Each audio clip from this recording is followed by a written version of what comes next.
Bonjour et bienvenue dans la chaîne Mathématiques Science. Aujourd'hui je prends et expliquer une nouvelle vidéo, donc d'exercices en mathématiques, dans laquelle ici on va voir comment on peut utiliser et manipuler les unités de durée. Ok, donc là on a vu les longueurs, maintenant on va s'intéresser aux durées.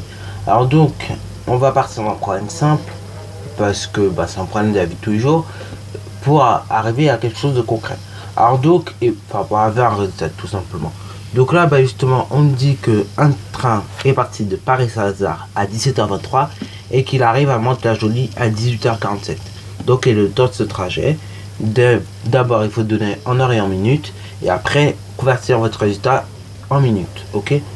Donc là, je vous laisse mettre la vidéo en pause pour réaliser cet exercice et après, on va corriger par rapport. Sur ce, donc, correction.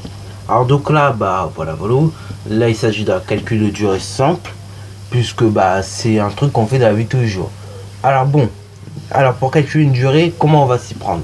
Là on va d'abord s'intéresser aux éléments de l'énoncé déjà.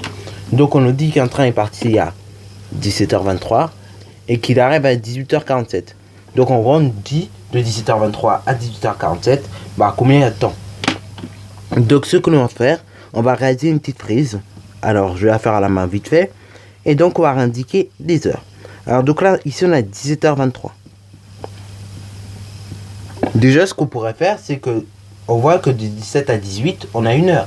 Donc du coup, ce qu'on pourrait faire, c'est qu'éventuellement on cherche combien font 17h23. Enfin, à 17h23, si on ajoute une heure, combien ça fait? Ça fait déjà 18h23. Donc, déjà, on met 18h23.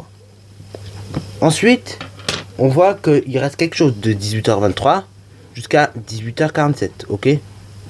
Donc déjà, on voit qu'il reste combien de minutes?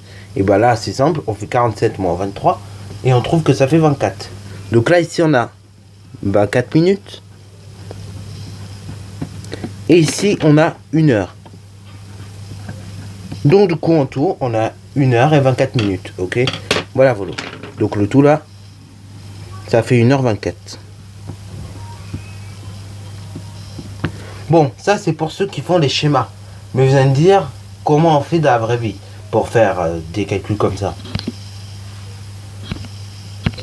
Tout simplement et tout bêtement, dans la vie de tous les jours, quand on a la flemme de faire les schémas comme là, on peut s'y prendre autrement. On va tout simplement poser l'opération. Donc on va faire nos 18h47 moins 17h23, ok? Donc moins 17h23. On va soustraire les deux et puis on va voir qu'est-ce que ça donne. Alors donc là, au niveau des minutes, on fait 7 moins 3 qui fait 4. Et après également, on fait 4 moins 2 qui fait 2. Donc au niveau des minutes, on a 4 minutes. Au niveau des heures, on fait 8 moins 7 qui font donc 1. Et après, on fait 1 moins 1 qui fait 0. Donc là, on trouve également 1h24 minutes. Ok? Alors là, c'est bien beau tout ça. Mais on nous a dit après de convertir, ok? Donc on va convertir le résultat en minutes. Donc si vous regardez bien, vous avez 1h24 minutes. Ces 1h24 minutes, on va les convertir en minutes tout court. Alors donc il faut déjà se rappeler, dans une heure il y a combien d'heures? Enfin il y a combien de minutes plus précisément. Donc dans une heure, il faut se rappeler qu'il y a 60 minutes. Donc du coup, à une heure on a rajouté quoi? 4 minutes. Donc en gros, à 1h24, il y a 60 plus 24 minutes, à savoir donc 84 minutes, ok? Donc c'est égal à 60 plus 24, ce qui fait donc 84 minutes. Dans les matchs de football là, qui durent 90 minutes, en réalité c'est 1h30. Et 1h30, c'est 1 heure plus une demi-heure, ok?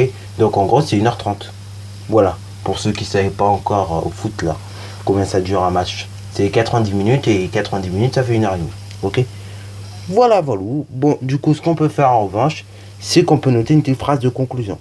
On peut dire tout simplement que le temps de ce trajet est de 1h24 minutes, soit 84 minutes. Voilà. Donc là, vous voyez que les durées, c'est globalement simple. Alors là, ceux qui galèrent au niveau des durées, là, déjà, un conseil que je vous donne, c'est de travailler, parce que c'est quand même un truc que l'on se sert pas mal de la vie de tous les jours. Voilà. Et puis déjà travailler là-dessus. Et puis après, ça va aller mieux. Ok? Et puis globalement, si on regarde bien les durées, c'est simple. Il suffit juste de bien trouver les choses, ok? Alors, il y en a, ils vont préférer le schéma, il y en a, ils vont préférer poser l'opération. Moi, je suis plutôt dans ce genre de cas sur le schéma. Je préfère plus les schémas que les opérations. Parce que, admettons, par exemple, on aurait eu 18h22 moins nos 17h23. Ça aurait été plus compliqué, tu vois, le truc. Donc, du coup, là, nos 18h22, il aurait fallu qu'on transforme en des 17h plus quelque chose. Tu vois, c'est pas ouf. Pour ça, j'aime pas. Enfin, quelque part, les durées, ça peut être perturbant parce que justement, c'est pas comme les unités de longueur, on marche à base de 10. Là, on marche, je parle des unités de durée, à base de 60. Alors bon, c'est pas non plus un truc horrible, mais bon, voilà, Volo, il faut juste s'y habituer, ok? Voilà, Volo. Bon, sur ce, la vidéo est terminée. Comme d'habitude, si tu as bien aimé, n'hésite surtout pas à liker, commenter et bonne récit à toi en mathématiques et en sciences.